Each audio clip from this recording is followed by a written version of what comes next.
귀한 예배에 오신 여러분, 그리고 또 각 가정에서 영서로 예배 드리는 여러분 진심으로 환영하고 축복합니다. 우리 옆 사람과 인사합시다. 잘하셨습니다. 예배 승리합시다. 하나님은 향이시 예배하는 자가 성령과 진리로 예배할 준비하셨습니다. 이제 여러분 모두를 성부와 성자와 성령 이름으로 진심으로 예배 초대합니다. 다 같이 신호가 하심으로 다 같이 주일을 시작하겠습니다. 전능하사 천지를 만드신 하나님 아버지를 내가 믿사오며 그 외아들 우리 주 예수 그리스도를 믿사오니 이는 성령으로 잉태하사 동정녀 마리아에게 나시고 본디오 빌라도에게 고난을 받으사 십자가에 못 박혀 죽으시고 장사한 지 사흘 만에 죽은 자 가운데서 다시 살아나시며 하늘에 오르사 전능하신 하나님 편에 앉아 계시다가 저로서 산 자와 죽은 자를 심판하려 오시리라. 성령을 믿사오며 거룩한 공예와 성도가 서로 교통하는 것과 죄를 사하여 주시는 것과 몸이 다시 사는 것과 영원히 사는 것을 믿사옵나이다. 아멘. 자리에 앉으셔서 찬송가 25장을 부르시겠습니다.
은혜의 하나님 고맙고 감사합니다.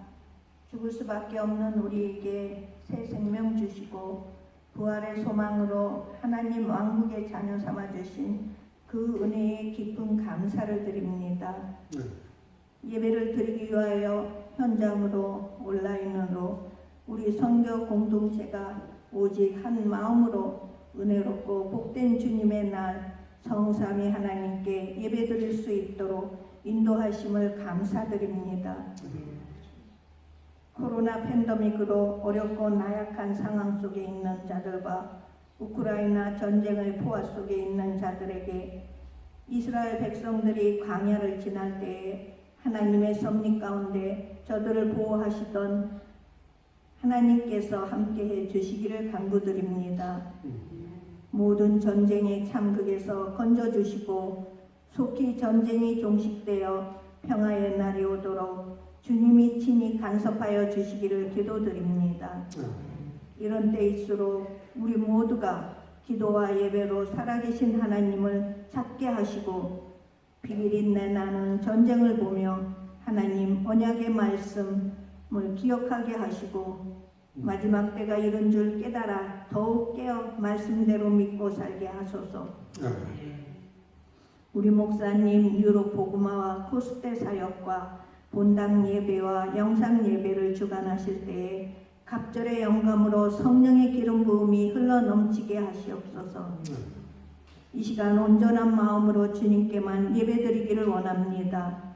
받은 말씀과 기도로 무장하여 택하심을 입은 백성들이 등과 기름을 준비할 수 있도록 성령 하나님 이끌어 주시옵소서. 범사에 감사하며 주의 강림과 천년왕국을 대망하게 하시옵소서. 예배가 하나님을 기쁘시게 해드리며 살아있는 예배로 주님과 합한 자 되게 하시옵소서. 다시 오실 주 예수 이름 받들어 기도드렸습니다. 아멘.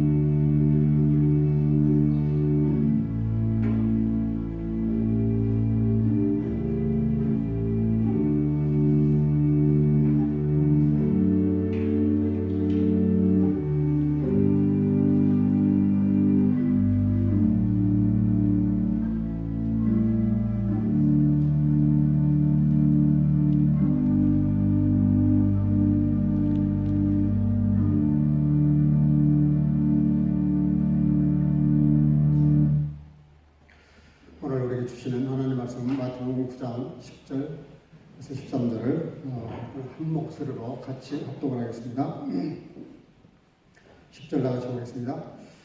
예수께서 마태의 집에서 앉아 음식을 잡수실 때에 많은 세리와 주인들이 와서 예수와 그 제자들과 함께 앉았더니 바리새인들이 보고 그 제자들에게 이르되 어찌하여 너희 선생은 세리와 주인들과 함께 잡수시느냐.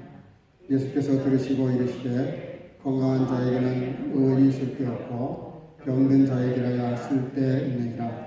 너희는 가서 내가 구기를 원하고 제사를 원치 아니하노라 하신 뜻이 무엇인지 배우라. 내가 의인을 부르러 온 것이 아니요 죄인을 부르러 왔노라 하시니라. 아멘. 자리에 앉으시고 이 시간에는 개독 영상 찬양팀 찬양하겠습니다.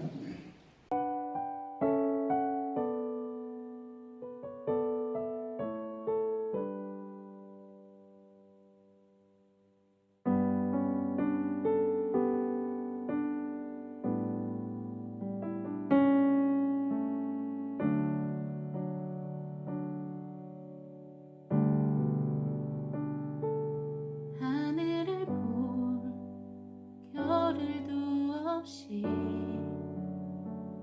정신없이 세상을 살다가 마음에 먹먹함이 내 삶을 짓누를 때 그제서야 주님을 찾습니다. 행복을 느낄 겨를도 없이 분주하게 세상을 살다가 마음에 먹먹함이 내 삶을 짓누를 때 그제서야 주님을 찾습니다. 오늘도요 여전히 주님은 그 자리에서 우리를 끊임없이 돌보시는데 부족한 내 영혼은 아직도 갈 길을 모릅니다. 내게 매달 주소서 내 연약한 마음 돌보소서 한없는 주님의 사랑 알게 하소서 영원까지 그의 백성 지키시는 우리 하나님 바라보며 살게 하소서.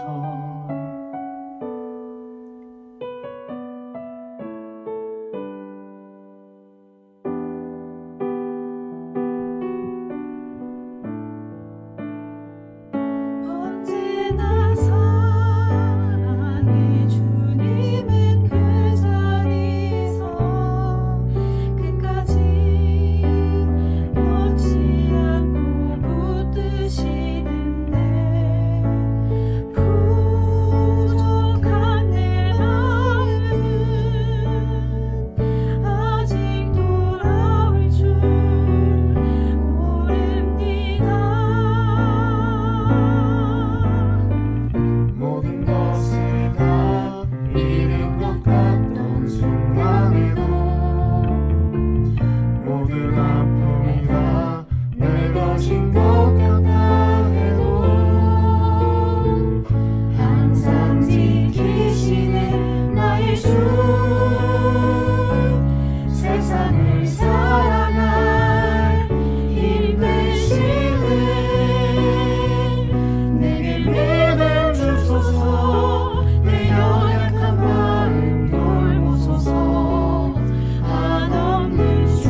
백성 지키시는 우리 하나님 바라보며 살게 하소서.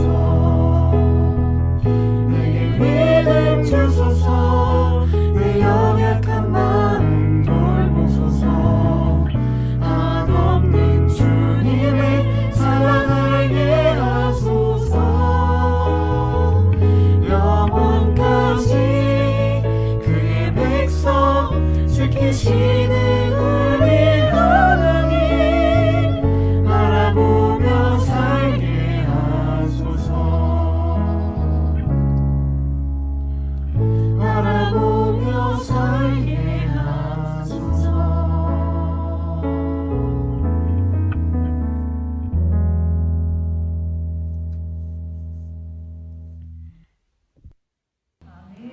아멘.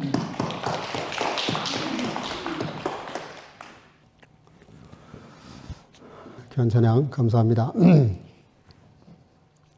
네이트 뉴스란에 실렸던 글인데 잠깐 소개를 하겠습니다. 인디언 출신한 사람하고 백인 청년 둘이서 이렇게 뉴욕시티를 걷고 있었는데 한참 길을 가더니 인디언 친구가 어디서 귀뚜라미 소리가 들린다는 거예요.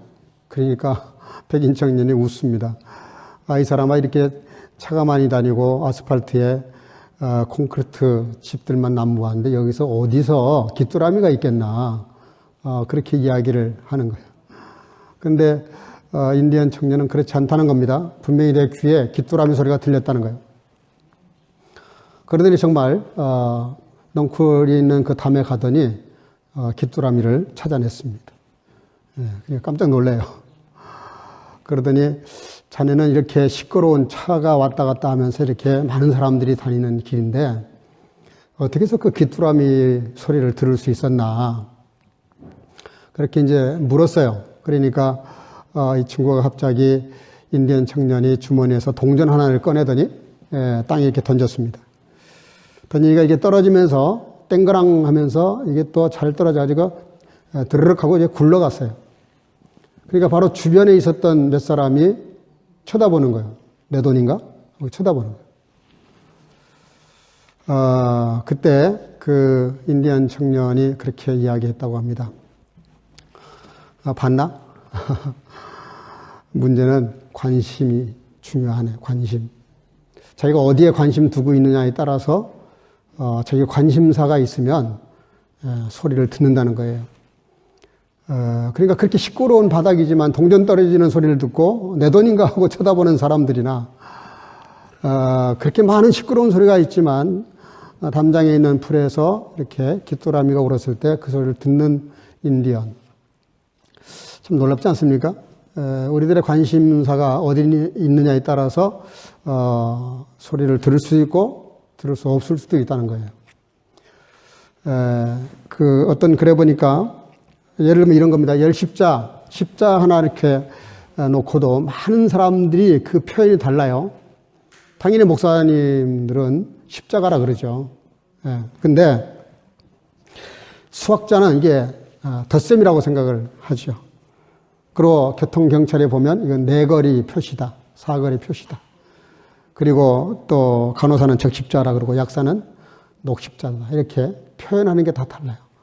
자기 입장에서 그걸 보기 때문에 똑같은 걸 놓고도 그 표현하는 게 다르고 관심사에 따라서 전혀 해석이 달라지는 거죠. 그런다면서요. 누가 길을 물어도 목사님께 길을 물으면 거기 교회 중심으로 저기 십자가 보이죠? 저 십자가를 중심에서 오른쪽으로 왼쪽으로 가면 거기 있다. 이렇게 얘기를 해요. 근데 알코올리커에게 물으면 술집을 위주로 해서 이렇게 길을 가르쳐 준다고 합니다. 또 이렇게 뭐 약사 같은 경우는 저 약국 보이죠? 저 약국에서 어떻게 가라. 이렇게 이야기한다는 거예요. 그러니까 이 자기의 관심사가 어디 있느냐에 따라서 소리를 들을 수도 있고 들을 수 없을 수도 있고 어떤 문제를 놓고 이해할 수도 있고 이해할 수 없을 수도 있고 그래서 우리가 내가 가지고 있는 관심사가 뭐냐 하는 것은 대단히 중요합니다. 우리가 너무나 잘 아는 그 베데스다 목가 38년 된 환자 잘 아시잖아요. 처음에는 그분은 병 고치기 위해서 거기 갔어요. 근데 거기서 38년을 지나다 보니까 속설에 의해서, 들은 말에 의해서 저 연못에 들어가야 병이 낫는다 하는 속설이 있었는데 정말 그런 일이 몇 번 있었던 것 같습니다. 그러니까 이분은 이제 병 낫는 건 다 잊어버리고 여기 연못가에 누가 먼저 내려가느냐, 그걸 홀똘히 생각하는 거예요. 38년 동안이나. 이 프레임이라고 하는 건 대단히 무섭습니다. 거짓말도 계속 하게 되면 그 거짓말이 참말처럼 들려요. 정치하는 사람들이 많이 써먹는 방법이죠. 상대방을 계속 공격을 해요. 잘하든 못하든 무조건 잘못한 거야. 그리고 잘하든 못하든 무조건 잘했다고 해요. 그러면 이게 많은 사람들이 그 소리를 듣고 반복해서 들으면 프레임에 딱 걸립니다. 그래서 이 사람은 무조건 나쁜 정치인, 이 사람은 무조건 좋은 정치인. 이 관심을 어디로 끄느냐 하는 것이 중요하고, 나라가 어렵고 힘들면은 저렇게 푸틴같이 전쟁을 일으킬 수도 있어요. 그래서 관심을 완전히 딴 데로 돌려서 정치적인 위기를 모면하는 것들을 이 공산주의자들은 많이 써먹습니다. 물론 뭐 민주국가에서도 종종 그런 일들이 있어요. 그래서 우리가 이렇게 이 관심, 내 관심을 어디다 두느냐 하는 건 대단히 중요하고, 예수님께서 이 38년 된 환자를 고치시기 전에 무엇부터 하냐면 그 시각을 바꿔요. 관점을 바꾸신다고.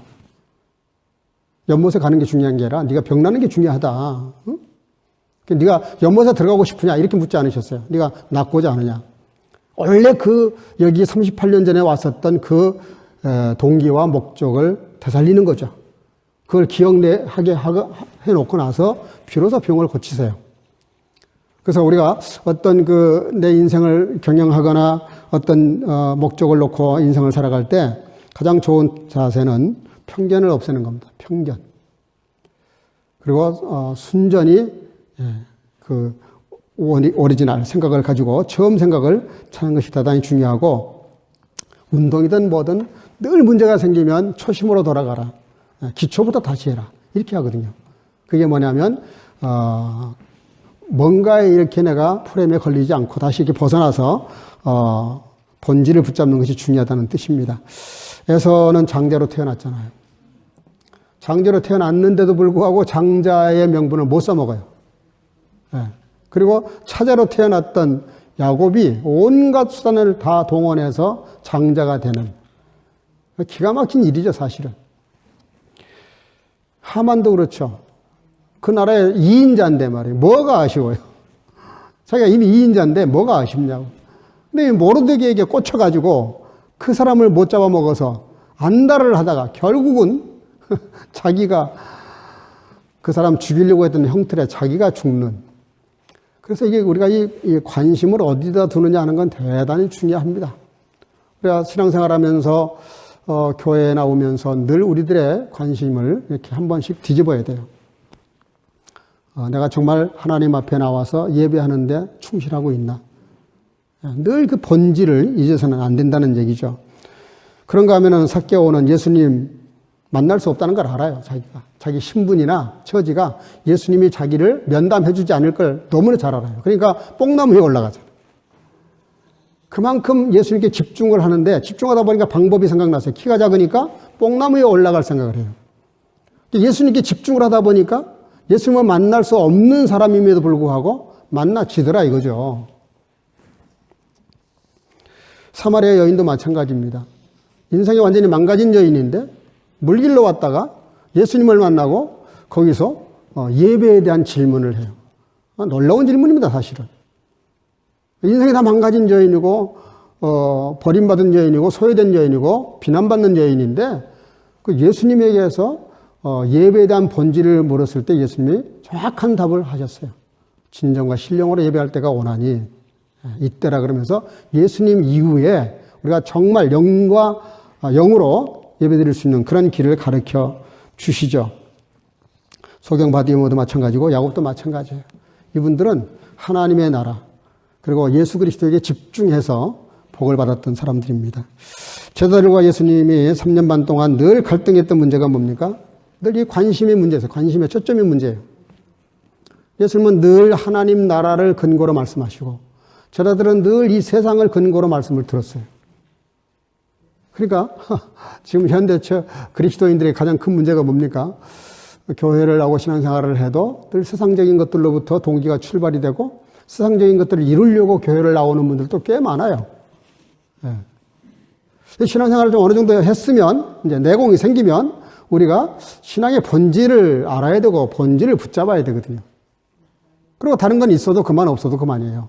돼도 좋고 안 돼도 좋고. 근데 우리는 너무 이 세상적인 것들에 의해서 좌우된다는 것이 가장 큰 현대 그리스도인들의 문제입니다. 주님의 생명의 떡을 말씀하셔도 저라들은 먹는 떡을 늘 생각하고, 그렇잖아요? 하나님 나라를 구하라고 하는데도 여전히 세상을 구하고, 예수님 십자가의 그 지실, 십자가를 생각하시는 그 순간에도 저자들은 누가 높냐, 누가 낮냐, 누가 예수님 진짜의 제자냐, 이런 걸 따지고 앉아 있으니까 예수님은 얼마나 속이 답답하셨겠어요. 그리고 우리 예수님께서 우리가 늘 성경을 이렇게 보면 몇 군데 이렇게 찾아보면 예수님은 그 관심이 어디 있는지를 우리에게 확실하게 보여주십니다. 마태복음 5장에 보면 팔복이 나오죠. 그 팔복을 가만히 뜯어보면 우리들의 영적인 문제를 터치하세요.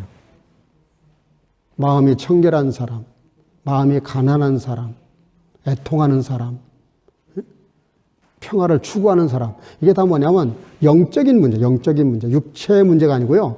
오히려 육체적으로는 그렇게 되면 망하는 길입니다. 예수님께서 팔복을 말씀하실 때 보면 우리의 영혼, 영적인 문제에 집중해서 말씀을 하세요. 우리가 예수님이 말씀하시고자 하는 그런 방향에 우리도 관심을 가져야 그래야 소통이 될 거 아닙니까? 예수님은 하늘을 말씀하신 데는 우리는 자꾸 땅을 얘기하면 이게 불통이 되는 거예요. 자꾸 충돌을 해요. 문화 충돌만 무서운 게 아니에요. 이게 영육의 충돌은 더 무섭습니다. 이게 늘 전쟁을 일으켜요. 그래서 너의 원수가 밖에 있는 것이 아니라 너희 집안에 있다. 부모와 자식 간에. 그렇게 영적으로 안 맞아서 싸움이 벌어질 것이다. 예언을 하셨어요. 여러분들 사무엘서에도 보면 사람을 외모로 취하지 않으신다는 말씀을 하셨어요. 외모로 취하지 않는다. 하나님은 중심을 보신다. 사도 요한도 사랑하는 자, 내 영혼이 잘된 것처럼 범사가 잘되고 그리고 강건하기를 원한다. 그러니까 성경이 이렇게 집중적으로 우리에게 마음과 시선을 이렇게 자꾸 끌어가는 쪽이 어디냐면 영원한 것이고 신령한 것이고 그리고 하나님의 나라에 있어요. 우리나라 사람들처럼 이 꾸미기 좋아하는 사람들이 없는 것 같아요. 물론 그것 때문에 좋은 것도 많아요. 많은 문화 발전해서 요즘은 뭐 코리아 이 콘텐츠, 문화 콘텐츠가 전 세계에서 엄청나게 지금 어필이 되고 있어요. 우리나라가 언강생심 어느 새에 그렇게 영화 이런 것들이 막 세계적인 영화가 되고 그렇게 히트를 치고 그러겠어요. 근데 좀 부정적인 것들을 보면은 이상하게 외국 브랜드 중에서 명품이라고 소위 말하는 것이 유별나게 우리나라는 다른 나라에 비해서 비싸요. 그 이유를 아주 기사에 썼더라고 보니까. 비싸야 팔린답니다. 그 왜 그런가 그랬더니 좀 이 졸부들이 그 가진 거를 이렇게 좀 표현하고 싶은데 누가 비싼 걸 하나 내가 샀는데 누가 또 하나 가지고 있는 사람이 눈에 딱 띄면 이건 벌써 옛날 것이다 해서 또 다른 신상품이 나오면 그거를 이렇게 앞다퉈서 사는데 제가 뭐 그 남대문 시장 근처에 갔다가 보니까 뭐 장난이 아니더라고요. 고급 차들이 막 이렇게 줄비하게 들어오는데 거기 이렇게 그 차를 이렇게 안내해주는 사람들 보니까 이제 아마 VIP 정도가 아니라 VVVIP를 모시는가 봐.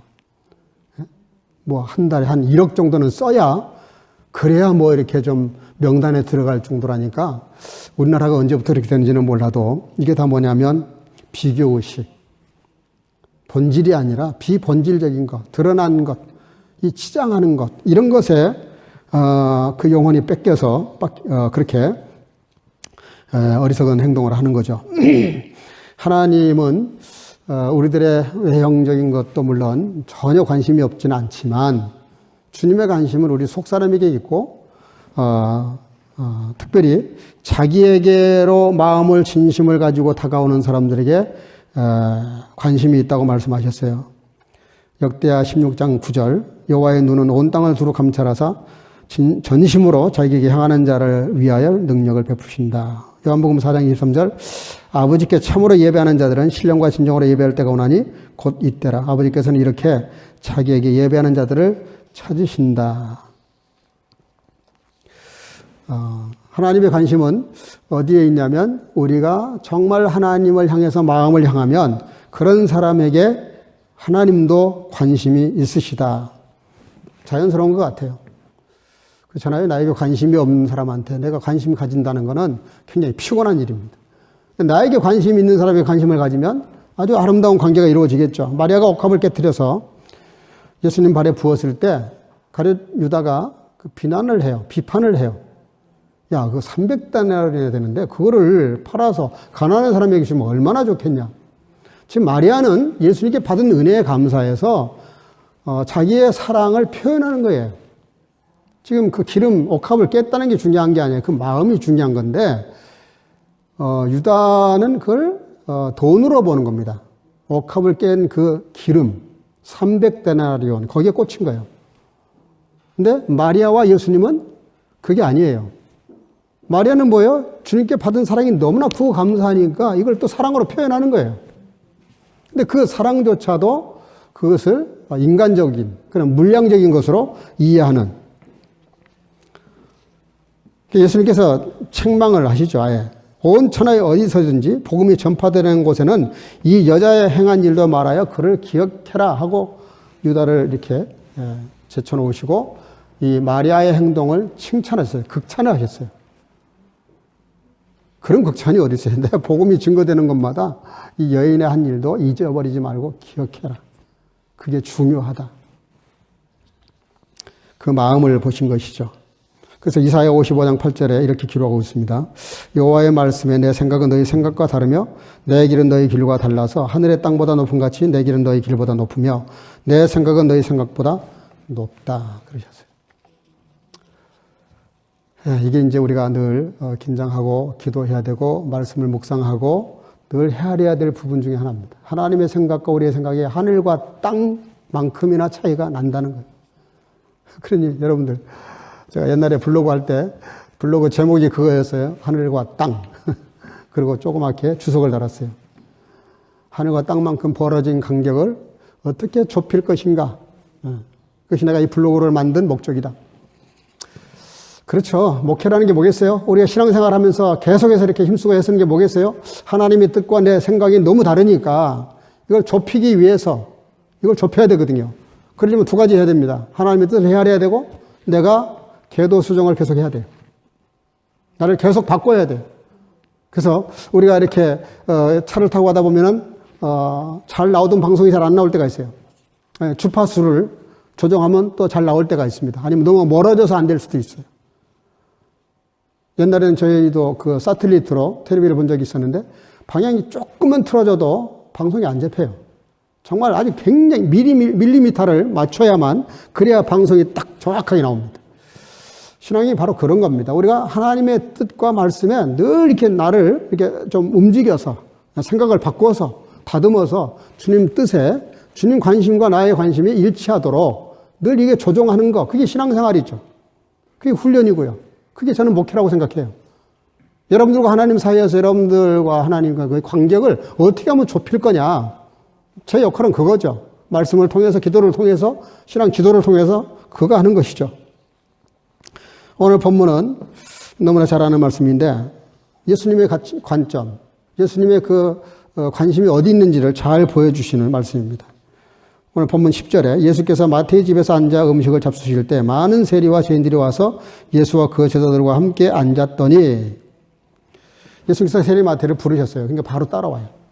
그리고 마태 집에서 음식을 드시는 중인데 많은 의인과 유명인사들이 온 것이 아니라 그 동네에 소위 완전히 이렇게 버림받은, 제쳐놓은 죄인들, 세리들, 이런 사람들이 몰려왔다는 거예요. 무슨 말이냐면은 예수님이 그렇게 음식을 잡수시면 좀 거룩하신 분들, 반듯하게 사는 사람들, 그런데로 좀 이렇게 명분도 있고 이렇게 직분도 있고 사회적인 위치도 있는 사람들이 왔으면 얼마나 좋겠어요? 역설적이기도 예수님이 식사를 하시는데 소문난 죄인들이 다 모인 거예요. 그 참 분위기가 이상했을 것 같아요.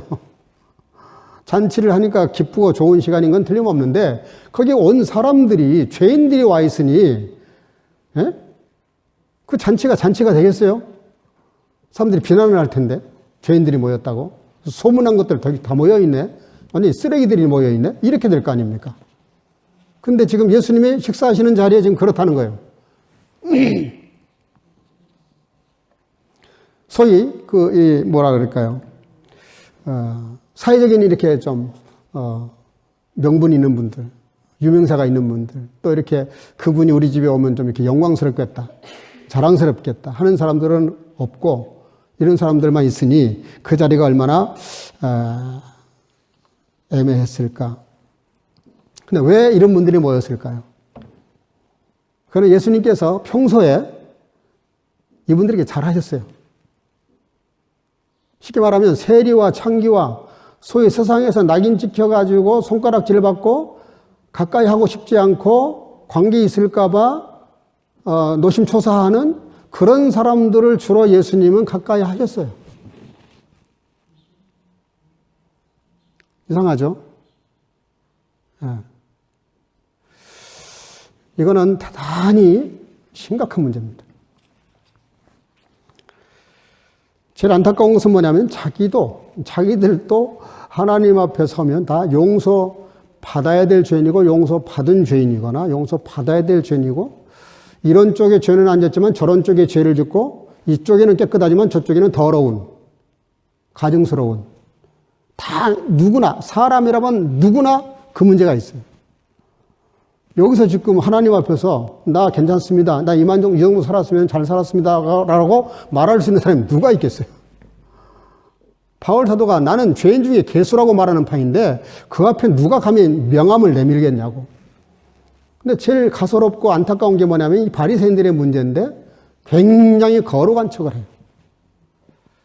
다른 사람이 어떤 허물이 딱 보이면은 그렇게 비판을 하고 정죄를 하고 아주 쓰레기 보듯이, 무슨 벌레 보듯이 이렇게 무시하고 멸시를 하는데 그런 사람들은 가장 심각한 문제가 있습니다. 그게 두 가지가 있는데 첫째는 둘 중에 하나예요. 자기 죄를 아직 못 봤거나 하나님이 어떤 분이신지를 모르거나 아직도 여전히 회개를 한 번도 해보지 않았거나 그런 사람일 가능성이 굉장히 높습니다. 하나님 앞에 진정으로 용서를 받은 사람은 그렇게 할 수가 없어요. 용서받았다는 말은 자기 죄를 봤다는 소리고 자기 죄를 봤다는 말은 하나님이라고 하는 거울, 말씀이라는 거울을 통해서 자기 죄에 대해서 자각을 한 거예요. 그러니까 회개를 했지. 철저히 회개한 사람, 죄 용서함을 크게 받은 사람일수록 겸손해집니다. 남을 함부로 판단하지 않아요. 아무리 내 눈에는 저 사람이 나쁘게 보여도 그건 하나님과 그 사람과의 문제라고 생각하지 내가 함부로 그걸 판단하고 정죄하지 않아요. 이 말은 무슨 말이냐면 남을 함부로 판단하고 정죄한다는 말은 복음을 이해하지 못했다는 뜻이에요. 여러분 히틀러 그러면 무조건 아주 엄청난 세계 최고의 죄인으로 아는데 히틀러 죄나 내 죄나 크게 다르지 않아요. 성경적으로 보면 624가지 법을 다 지키더라도 한 가지 법을 어기면 다 어긴 거다라고 야고보서에 말하고 있어요. 이게 무슨 말이냐면 죄의 보편성을 말하는 건데 죄는 한 가지만 지어도 짓지 않은 많은 죄까지도 죄를 진 거나 마찬가지라고 성경은 주장하고 있어요.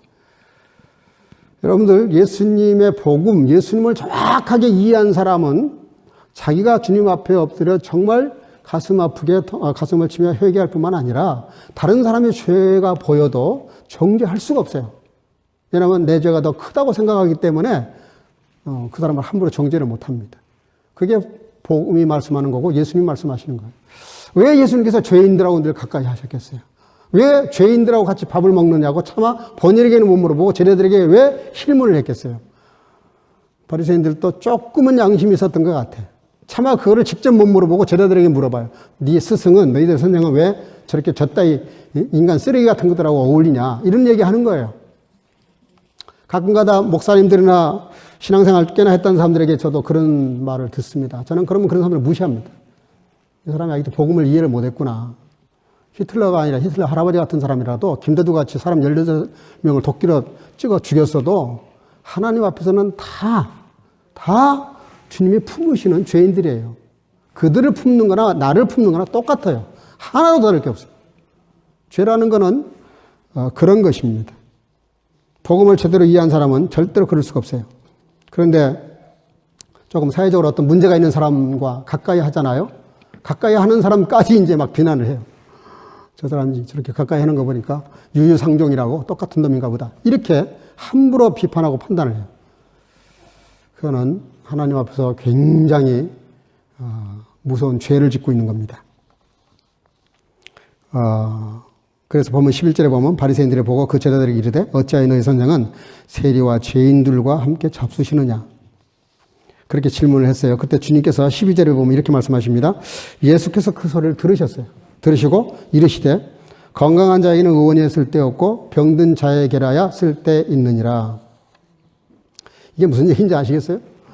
예수님께서 굉장히 심각한 말씀하셨어요. 내가 예수를 믿던 안 믿던 주님과 관계가 있어야 뭔가 해결이 됩니다.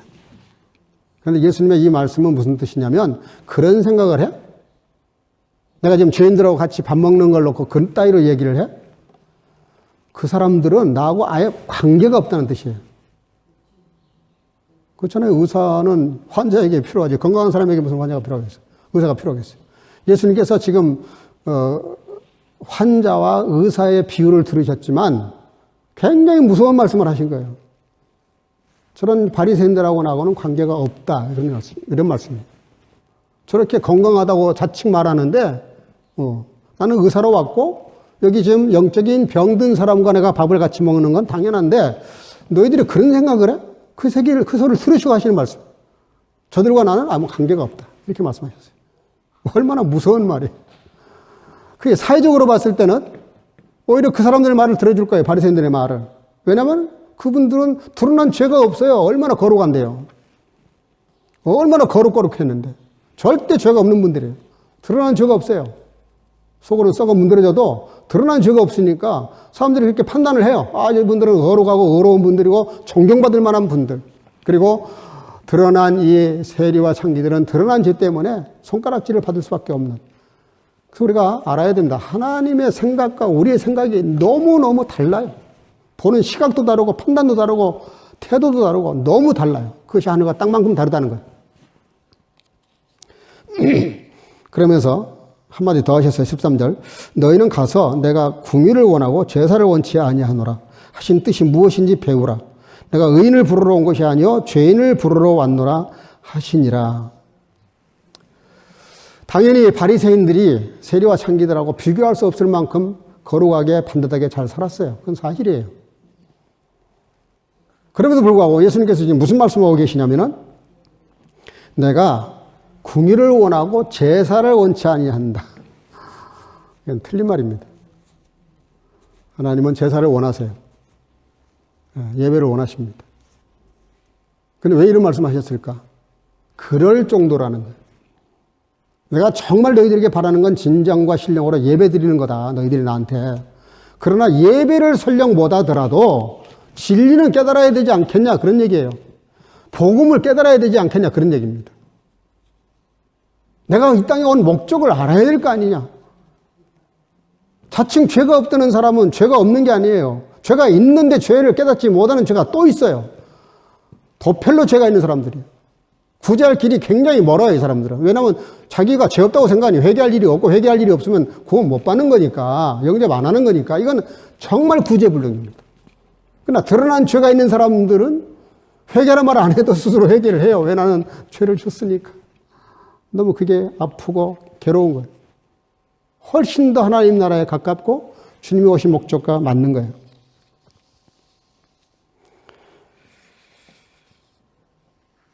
누가복음 15장 7절에 내가 너에게 이르노니 이와 같이 죄인 하나가 회개하면 하늘에서는 회개할 것이 없는 의인 99을 인하여 기뻐하는 것보다 더하다.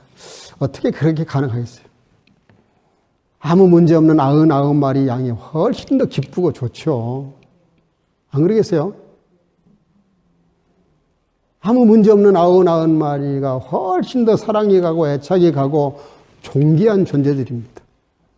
예? 어떻게 길 잃어버린, 지멋대로 살아버린, 그리고 떠나버린 양 한 마리가 더 귀하겠어요. 근데 주님은 그렇다고 말씀하세요. 오히려 길을 잃어버리고 품을 떠난, 내놓고 죄를 지어버린 이 한 마리 양이 더 귀하다. 그래서 그 양을 찾기 위해서 99마리를 좀 이렇게 소외시켜 놓고 한 마리를 찾아 나섰다. 그렇게 말씀을 하십니다. 1964년 뉴욕 퀸즈 지역에서 실제로 일어났었던 사건이 하나 있습니다. 키티 제노비즈 케이스라고 하는 그런 용어가 하나 생겨났는데요. 한 여인이 강도를 만나요. 막 쫓깁니다. 강도가 칼을 가지고 그 여인을 쫓아가요. 그리고 여인을 잡아가지고 난도질을 하는데 그거를 막 자기를 살려달라고 소리를 지르고 난리를 쳤는데도 아무도 도와주는 사람이 없어요. 경찰도 오지 않고. 나중에 결국은 그 여인은 그 강도의 칼에 맞아 죽습니다. 그 다음에 그 알게 된 사실인데 그 현장을 이렇게 창문을 통해서 이렇게 내려다본 사람들이 무려 38명이나 있었어요. 유명한 사건입니다. 그분들이 경찰에 나와가지고 이렇게 진술을 받았는데 그 수사를 위해서 진술을 받았는데 한결같은 말이 뭐냐면 다 다른 사람이 신고했을 거라고 생각했다는 거예요. 자기가 전화 한 통화만 돌렸으면 되는데 똑같은 생각을 하는 거예요. 똑같은. 내가 안 해도 누군가가 전화해서 도와줄 거다. 그랬고 더군다나 내가 나가서 도와줄 생각을 못하는 거는 내가 위험하니까 나도 다칠 것 같으니까 나가지도 못했고 전화 한 통화도 안 하는 바람에 그 여인은 상당한 시간이 있었음에도 불구하고 그렇게 비참하게 살해를 당했다고 하는 유명한 사건이 있습니다. 여기서 법을 하나 만들었는데요. 내 눈앞에서 상대가 어려운 일을 겪어서 생명 위협이 있음에도 불구하고 돕지 않으면 500불의 벌금을 문다. 뭐 그런 법이 생겼대요.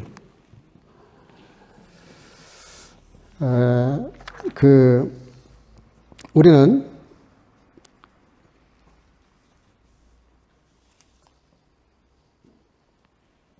이 무관심하다는 거, 우리의 관심이 하나님의 관심과 너무 다르다는 거, 관심이 없다는 거.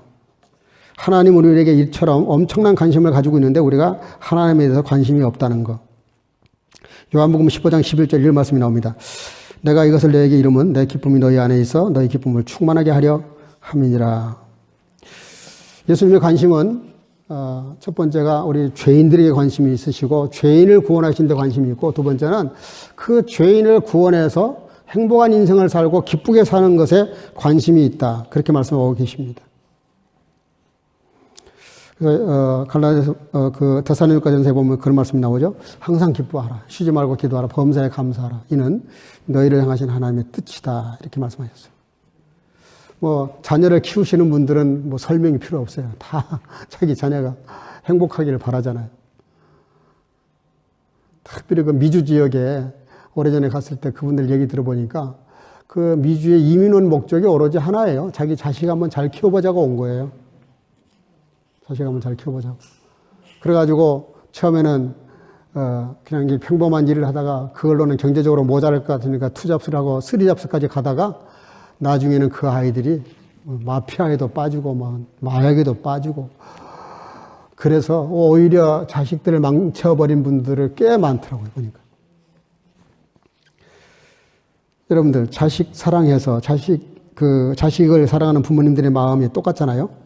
내 자녀가 기쁘고 행복하게 살면 그걸로 족하잖아요. 효도 안 해도 괜찮잖아요. 아니 그러니까 스스로 기쁘고 행복하게 사는 것 자체가 효도잖아요. 하나님은 더 그래요. 우리가 뭐 하나님께 충성한다면 얼마나 하겠어요. 하나님이 우리에게 정말 원하시는 것은 우리가 정말 예수 그리스도로 말미암아 그 핏값으로 구원받은 것을 감사하고 그리고 그 은혜로 늘 기쁘게 사는 거예요. 감사함으로 사는 거예요. 그것만으로도 우리는 좋은 신앙이고 충성하는 겁니다. 물론 거기다가 이제 조금 더 우리가 힘을 보태서 뭔가 열심히 주님 나라 위해서 일을 하면 더 좋죠. 그러나 그런 것을 하면서 내가 기쁨이 없다. 내가 주님과의 관계가 애매하다. 그건 순서가 틀린 거죠. 정말 우리가 주님과의 관계가 좋아져야 되고 소통이 잘 돼야 되고 그리고 그 안에서 기쁨이 있어야 되고 오늘 결론인데요. 창세기 1장 27절 28절에 보면 이런 말씀이 나옵니다. 하나님이 항상 자기 형상 곧 하나님의 형상대로 사람을 창조하시되 남자와 여자를 창조하시고 하나님이 그들에게 복을 주시며 그들에게 이르시되 생육하고 번성하여 땅에 충만하라. 땅을 정복하라. 바다의 고기와 공중의 새와 땅에 움직이는 모든 생물을 다스리라 하시니라. 이 말씀이 무슨 말씀이겠어요? 하나님이 세상을 다 창조하시고 사람을 만드셨어요. 근데 뭐라고 말씀하시냐면 하나님이 어디에 관심이 있으시냐면 6일 동안 세상을 만든 것들에게 관심이 없어요. 마지막 날 만드신, 그것도 직접 손을 빚어서, 자기 손을 빚어서 만드신 사람에게 관심이 있다. 그런 얘기입니다. 하나님의 관심은 저와 여러분들에게 있어요. 우리들의 그 어떤 것들이 아니에요. 저와 여러분들 자체에 관심이 많으세요. 그러면서 하나님의 형상대로 우리들의 형상대로 만들자 그랬어요. 왜 그러셨겠어요? 사람을 만드시면서 하나님과 전혀 관계없는 사람으로 만들 수 있으세요. 근데 우리의 형상대로, 그 형상이라는 말이 그 무슨 용어냐면요. 컴퓨터에 그걸 뭐라 그러죠? 이렇게 하나 딱 치면은, 하베페를 딱 치면은 하베페 그 프로그램이 착 열리잖아요. 갑자기 생각이 안 나는데, 그거가 똑같은 거예요. 겉에 지금 앱이 하나, 이렇게 앱 모습이 하나 나와 있지만, 그걸 탁 클릭하면은 그것이 가지고 있는 그 본질에 가서 그걸 탁 열어놔요. 예? 워드가 있으면 워드, 그거를 딱 치면, 그러면 그 이미지를 치면, 그러면 워드가 탁 뜬단 말이에요. 그런 뜻이에요. 하나님의 형상이란 말이. 우리를 탁 치면 우리 속에 뭐가 있냐면 하나님의 모습이 어느 정도 있다는 뜻입니다. 왜 그러셨을까요? 하나님과 저와 여러분들과 소통하기 위해서 그러신 거예요. 우리도 하나님을 찾을 수 있고 하나님도 우리를 부르실 수 있어서 우리가 그 관계가 소통이 될 수 있기 위해서 하나님의 형상대로 만드신 거예요. 그 말은 우리 인간에게 그만큼 관심이 많으셔서 다 창조해 놓으시고도 4가지 사명을 주시죠. 문화 명령이라 그러는데 생육하고 번성하라. 자녀를 많이 낳으라 그럽니다. 자녀를 많이 낳는 것은 성경적이에요. 다른 그 구교에서는 그 피임도 못하게 하는 그런. 그래서 무조건 하나님이 주시는 대로 자연 그대로 아이들을 생산하라. 그런 교단도 있죠. 그리고 땅에 충만하라. 그렇게 해서 이 세상을 가득 채우라는 겁니다. 그리고 땅을 정복하라. 원어에는 속박하라 그래요. 속박하라. 그게 뭐냐면 세상을 다스리라 이런 뜻입니다. 세상에 다스림 받지 말고 우리가 이 세상을 다스려야 되는데 지금 이 현대 문명은 인간이 이 세상의 물량적인 것들에 의해서 다스림을 받아요. 쉽게 말할게요. 돈 벌려고 돈 버는 목적을 잃어버리고 돈을 벌어요.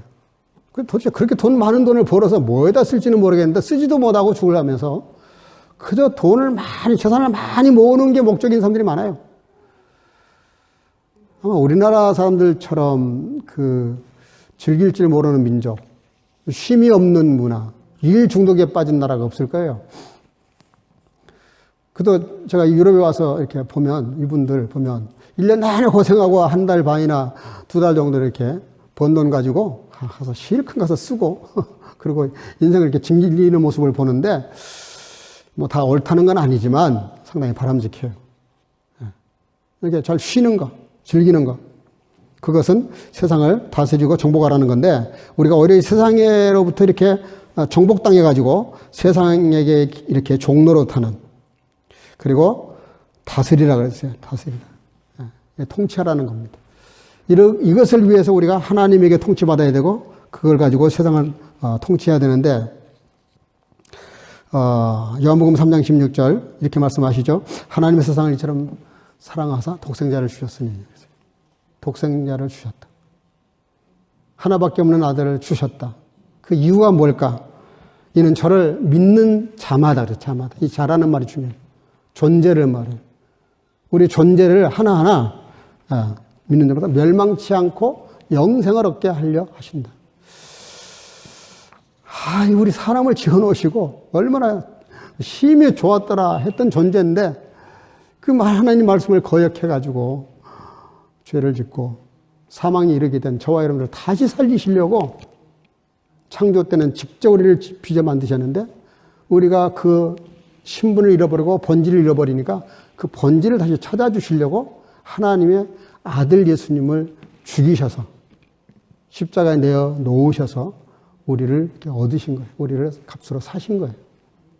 근데 이게 얼마나 대단한 일입니까? 마지막 결론의 결론입니다. 그렇다면 회복되어진 우리가 뭘 해야 됩니까? 우리도 하나님이 나에게 관심을 가지신 것만큼은 아니어도 우리도 뭔가 좀 반응을 해야 되지 않겠어요? 이걸 안 하면 하나님을 짝사랑하는 분으로 만드는 거예요. 우리를 그렇게 사랑하신다고 이 두꺼운 편지를 쓰셨는데 이 엄청난 편지를 받고도 우리가 대답을 안 하고 답장을 안 하면 나쁜 거죠. 도리를 다 안 하는 거죠. 기본이 안 된 거죠. 우리가 사순절 기간 동안에 신약성경 통독하는 거 얼마나 좀 읽고 계시는지 모르겠는데 하나님 말씀을 잘 읽고 그분의 뜻을 헤아리는 것은 기본입니다. 기본. 우리가 주님께 우리가 이제는 관심을 가질 차례예요. 왜요? 세상에 이런 우스꽝스러운 이런 말도 안 되는 상황이 어디 있어요? 정말 내 생사를 좌우하실 수 있는 분이 나한테 그렇게 시간을 쏟고 집중하고 관심을 가지고 나의 삶을 돌보고 계시는데 내가 만약에 모른 척한다. 이게 말이 되겠어요? 말 안 되는 일이에요. 정말 있을 수 없는 일이에요. 절대자 하나님이 나 같은 피조물 가지고 이렇게 아끼시고 사랑하시고 돌보시고 관심을 가지시고 들여다보고 계시고 나를 이렇게 챙겨주시고 같이 가자는데 싫다고 그러면서 아예 신경도 안 쓴다. 얼마나 그게 큰 죄입니까? 그렇게 하면 안 되는 거예요. 우리가 주님이 나에게 이렇게 쏟아 부으시는 그 관심, 그 엄청난 사랑을 감당하는 것은 그것을 우리가 정말 같이 이렇게 관심을 가지는 것은 그건 예배 드리는 거예요. 예배가 하나님이 거기에 내가 있다 그러셨어요. 우리가 기도하는 거예요. 기도. 하나님과 대화하는 거예요. 그리고 주님과 동행하면서 그 말씀대로 사는 거죠. 그 말씀대로 살 때 그게 우리가 주님에게 그나마 10,000,000분의 1이라도 반응하는 거죠. 우리가 관심을 가지는 거죠.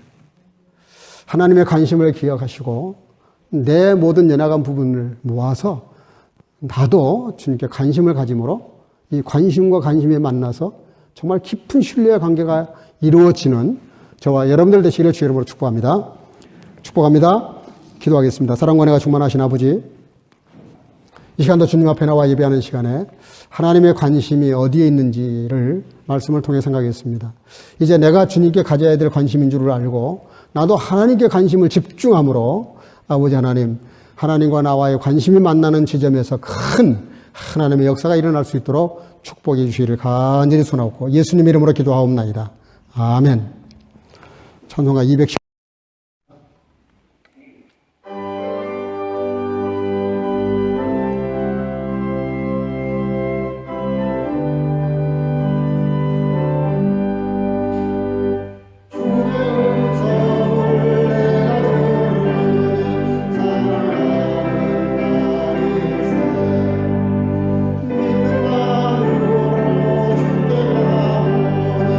나를 영접하소서.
아버지 하나님, 오늘도 주 앞에 나와 예배하는 시간에 여러 모습으로 예물을 드렸습니다. 11조를 드리는 성도들, 감사의 예물을 드리는 성도들, 구제와 순교의 예물을 드리는 성도들, 또 주령을 드리는 성도들, 어린 생명들, 하나님 각자의 마음을 주께서 아시오니 그 마음 따라 축복해 주셔서 흔들고 흔들고 또 흔들어 채우시는 복으로 채우셔서 힘들고 어려운 시대에 물질 때문에 어린이 나가지 않도록 시와 때를 따라 돕는 은혜로 채워주셔서 늘 넘치는 삶을 살아가도록 축복해 주시기를 간절히 소망하고 예수님 이름으로 간절히 축복하고 공헌하며 기도하옵나이다. 아멘. 네, 몇 가지 안내 말씀을 좀 드리겠습니다. 오늘 이렇게 대면 예배 같이 드리겠습니다. 감사하고 또 영상으로 예배 드릴 분들도 감사하게 생각합니다. 지금 코로나가 참 문제입니다. 이게 통계가 지금 30만 정도인데 사실은 걸려도 멜되는 안 하는 분들이 굉장히 많아요. 그러니까 도대체 지금 이게 100만이 나오는지 80만이 나오는지 잘 모르겠어요. 어쨌든 여전히 조심하셔야 됩니다. 걸린 분들 얘기 들어보면 정말 안 걸려야 됩니다. 이 걸리면 너무 고생들어요. 어쨌든 지금도 몇 분 이렇게 걸려 있는데 문제가 되면 저에게 바로 연락을 주시길 바라고 99% 음식을 같이 먹다가 걸립니다. 그래서 특별히 음식을 같이 먹을 때는 정말 조심하셔야 됩니다. 그래서 돌연이 생기지 않도록 조심해 주시길 바랍니다. 특별히 지금 러시아 우크라이나 전쟁을 위해서 기도 많이 해주시기를 바랍니다. 전세가 좀 이상하게 돌아갑니다. 지금 오히려 소련이 러시아가 지금 밀리고 있는 데도 있어요. 그러다 보니까 예기치 못한 문제가 생기지 않을까 해서 조심주사하는 분들도 없잖아요. 같은데 어쨌든 우리가 할 수 있는 건 기도입니다. 기도밖에 할 수가 없습니다. 뜨겁게 기도해 주시길 바라고요. 오늘까지 헌금한 거 모아서 그 근처에 피신나와 있는 선교사님들 가정이 약 60가정이 있습니다. 이분들 중에서 가장 필요한 분에게 전달을 하도록 그렇게 하겠습니다. 이번 주 수요일 7시 반, 또 금요일 날도 7시 반, 금요일 날은 여기서 대면과 영상으로 합니다. 가능하면 나오시고, 여의치 못하면 영상으로라도 꼭 참석하시기를 바랍니다. 아예 내놓고 참석을 끝까지 안 하는 분들이 계시는데, 그러면 안 돼요. 좀 시간을 만들어서 영상으로라도 참석을 하셔야 됩니다. 그래서 성교가족이라 그러면 기도 공동체에 동참을 해야 도대체 우리 교회가 뭘 놓고 기도하는지도 알고 또 기도에 동참해야 영적으로 하나 되는데 그거에 부족함이 없습니다. 사순절 성경 읽기 열심히 해주시길 바라고요. 오늘 준비가 좀 됐나요? 오늘 우리 리원이 100일이어서 지난주에 그래서 그 작은 선물을 이렇게 준비했습니다. 나가실 때 나가 주시길 바랍니다. 그리고 이제 4월달 또 교회 연합회 행사가 있고 그래서 다음 주에는 정기 재직회로 예배 마치고 잠깐 너희도 그렇게 하겠습니다. 네, 나머지는 그 내용을 참고하시길 바랍니다. 우리 옆 사람과 더불어 인사하겠습니다. 하나님의 관심이 나의 관심이 되게 합시다. 네, 주님 이름으로 사랑하고 축복합니다.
zur Buße zu rufen und nicht die Gerechten.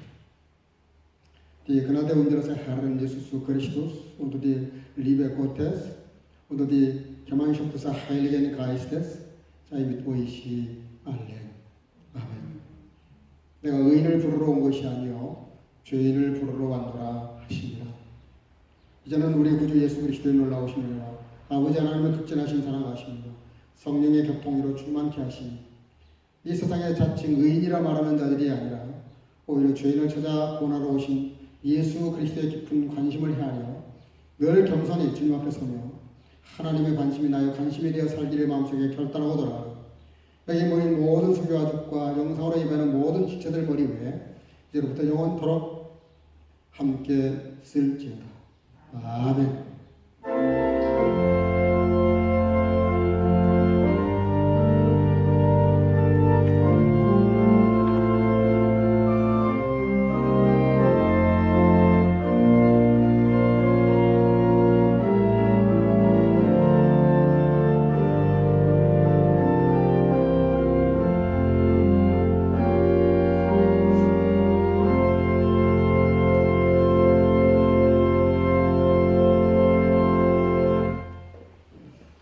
예배는 마쳤습니다.